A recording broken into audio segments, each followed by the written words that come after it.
The first time the town noticed the cracks, they blamed the heat.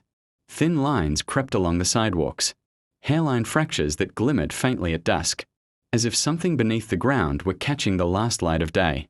Children traced them with sticks. Shopkeepers swept dust into them and watched it vanish.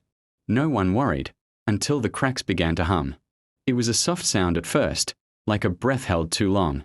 It rose in the evenings and faded by morning, leaving behind a strange calm. People slept deeper. Dreams grew sharper, heavier, as though they carried weight.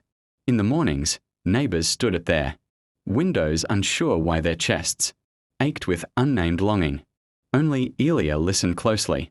She worked nights at the town archive, repairing old maps no one read anymore. From her desk, she felt the hum through the floorboards, a vibration that settled into her bones. One night, she followed it.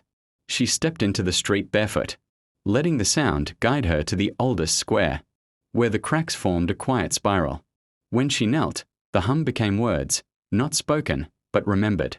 They were promises the town had made and forgotten. The bakery that once gave bread to the hungry. The river cleanup no one finished. The letters never sent. The apologies delayed until they spoiled.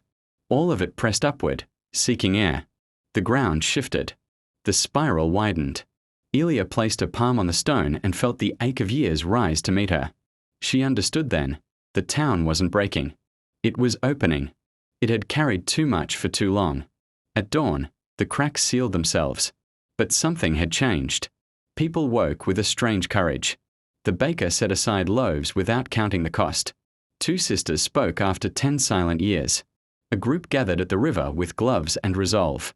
No one mentioned the hum, yet everyone moved as if they'd heard it. Elia returned to the archive. On her desk lay a new map, drawn in fresh ink. It showed the town not as it was, but as it could be, stitched together by small, brave acts. She smiled and began to preserve it, knowing some things were meant to be remembered before they had a chance to fade.